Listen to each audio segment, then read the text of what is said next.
Hey guys, with all the recent GTA 6 excitement concerning May 16th, got me kinda in the GTA mood. I figured today, why don't we take a look back at the Grand Theft Auto 4 launch event special from X-Play, the now defunct gaming channel. If you're anything like me, G4 and X-Play was a big part of your childhood. Big ups to News Pooey channel, I'm not sure. Big ups to him for re-uploading this, but yeah, let's take a look. Grand Theft Auto 4 isn't out until tomorrow, but we'll tell you everything you want to know about it today. Look at us today, we're still eagerly awaiting the next GTA. And our brutally honest review of what could very well be the biggest game of all time. GTA 4, they were touting it as the biggest game of all time. GTA 5, I think, behind Minecraft, literally is the biggest game of all time, and now people are looking at GTA 6 like to be projected within billions. I believe like first week, it's insane. It's all on our hour-long show dedicated to the most anticipated game of the summer. I was too poor to have a PlayStation or Xbox. A neighbor kid had it. I saw them play it. I think the parents were like, they didn't want the poor neighbor kids like touching their shit, so like they would let us watch, but I don't even think they would let us sit on the couch. I'm in New York, where I'm surrounded by literally trillions of copies of Grand Theft Auto 4. You know, digital media has really changed the layout of gaming so much. I wonder, are people going to line up outside game shops like they used to do to get like a copy of GTA 6? Over 3,500 GameStops around the country are going to be opening their doors tonight at 10 o'clock. 3,500 GameStops. I wonder how many GameStops are operating right now. Hold on, I'm about to look that up. That's actually still a lot. I actually would have assumed a lot less. GameStop sucks. Either you get your hands on a game, or you go home crying because they sold out. How has this game impacted our industry? Also, just talking about the jump of graphics from the PS2 in San Andreas, and then you jump to fucking the Xbox 360 and PS3 with GTA 4. We will never see a graphical jump like that again. Grand Theft Auto 4, I think, is going to be huge. I think it certainly has a chance at being the biggest game launch in history. Even back then, GTA 4 people talking about being the best-selling game of all time, man. I don't know if we've seen a franchise with this consistent amount of success. Jump into the multiplayer. The GTA 4 multiplayer was legendary. Just being plopped into Liberty City on site, shooting everybody you fucking see, dominating the airport was a big thing. It was fun back in the day, and it's just kind of sad to see the kind of microtransaction garbage it's become. It's very tough to talk about GTA in the same breath and not somehow say the word controversy. Obviously, there's been a lot of flack that's been thrown at the series over the years. Has it been deserved, or is it just somehow like this is just a big whipping boy? Yeah, I think it's a combination of the two. I mean, I think certainly Hot Coffee and what happened there. I feel like Hot Coffee was not that fucking big of a deal, man. My child can chop strippers' heads off all day, but God forbid they sleep with them. Because of Hot Coffee has become sort of the poster child of not just video game controversy, but in many ways video games. It is that controversy that made it so big. I feel like it's kind of similar to like Mortal Kombat back in the day. It became like the boogeyman of gaming. You know, you had parents and the media saying like, oh, this game's super violent, super bloody, gory. I'm like, to a kid, man, you're like, oh my god, this sounds amazing. The sexual content, the sexual themes in the game. Again, there's nothing explicit, nothing visually explicit. In San Andreas, when you would pick up a hooker, you take them in your car like to some dark alley, but they just be like making sound like oh, and they just be sitting there like just looking dead straight at. Baby, I ain't never had nothing quite like that. Spit out your stride gum and chew another piece already. Bro, OG commercials are goated, bro.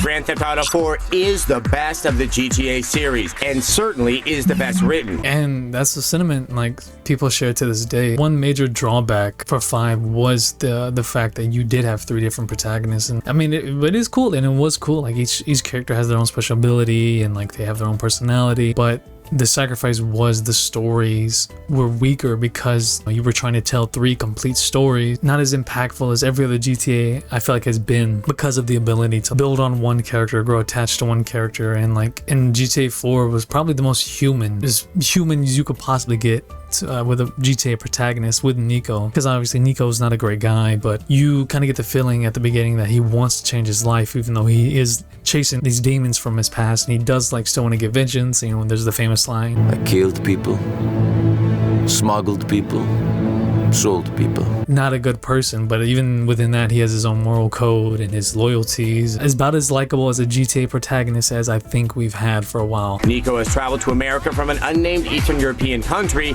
after things there went sour for him. His story is told without any real irony, which is a first for the series, and the game seems to actually have something to say about Nico and his acquaintances. It's just one of those games, as time went on, you go back and you play, you're like, man, this really was ahead of its time in so many different ways. The environment, Liberty City, like making the world like a much more believable place and a much more impactful place. Like it feels grimy, depressing, like it feels like hopeless, which, you know, makes sense, especially in the context of someone coming from overseas and not really having anything ready for them and having to rely upon criminal ways to get by, and like especially in the context of someone who's trying to escape their criminal ways. It just seems kind of bleak, and because it is, like, it's a fucked up story. Christian Holder's here with the cheat.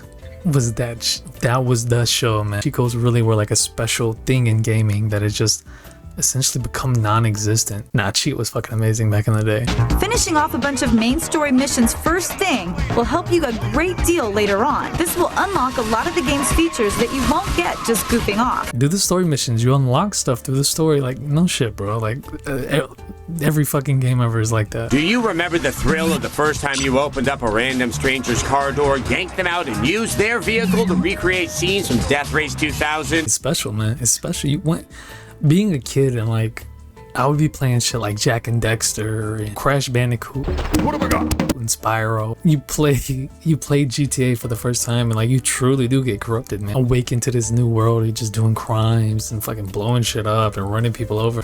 2002 brought Rockstar Games' GTA masterpiece. The virtual world of Grand Theft Auto San Andreas was nearly 4 times the size of Vice City. GTA San Andreas really is the gold standard of GTA's. The size of the world, the diversity of the 3 different cities, the diversity of the map, gang mechanics, the ability to buy businesses, you know, the casino. Like, there's just so much depth in the game, man. All right, first up we got Mike from Texas. What can we do for you? Well, I was wondering, of all the new multiplayer modes we've seen, which one looks the most exciting to you? Free mode is the only multiplayer mode for GTA 4 as far as you're concerned. The only multiplayer mode worth a goddamn. Free mode was chaos. Friendships were built and destroyed in free mode. It was the only game mode as far as I'm fucking concerned. Next question. Do you guys think that GTA will ever have real names of cars like Chevy or Ford? No, it's dumb. The parody names are better. Next question. How do you guys think the game servers will hold up from the sudden surge of gamers playing GTA? They're gonna go to shit. The end. If you get in trouble with the 5-0, take a look down at your mini-map and you'll see that you're in the middle of a flashing circle. Get outside of the circle, I suggest in a vehicle, and stay there until your stars go away. That was one annoying aspect, I think, in the older GTAs was getting away from the police. You either had to drive into the paint spray when the cops weren't looking, or you had to like find the random police stars around the map. It was really dumb. When GTA 4 had the mechanic of like actually hiding from the police, and like after a certain amount of time they would lose you. That was just a mechanic that made sense. That was like a great idea. When you go back and play the old GTAs, it's like it's such a pain in the ass to lose the police. Now I'm gonna send it over to Adam, who's got the grand finale. Drum roll. What does GTA 4 get? Here's the second half of our GTA 4 review.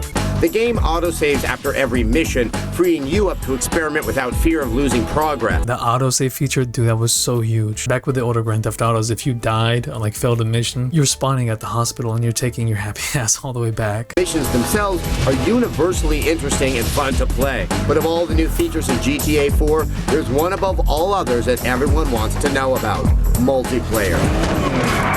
Again, I'm just gonna stand behind the fact that free mode was the game mode. I just remember anytime we got into a lobby and people would recommend deathmatch or racing, I'd be like, no, dude, no. Like, nobody would like vote for that. Nobody would join that shit. It takes what is arguably the signature franchise of the last generation and completely overhauls it while retaining the GTA feel. Get out to those midnight launches tonight. You need to play this game. A 5 out of 5. There we have it. I mean, not really a surprise. At the time, people had issues with some of the aspects of the game. The driving, feeling of like losing a lot of content from something like San Andreas. Like what we gained with the multiplayer, the atmosphere, with the story of Nico Bellic. It was worth it in the long run. Still one of the top GTAs of all time. So a 5 out of 5. Not a surprise? Not really a surprise. But well deserved. That was a fun trip down memory lane. We got to take a time capsule back to 2008. Seems just like yesterday I was watching this review because I could not afford this fucking second game or a PS3, but I would eventually get it. Leave a like if you like the video, subscribe, peace. We in the cave. We in the cave. We in the cave. We in the cave. We in the cave.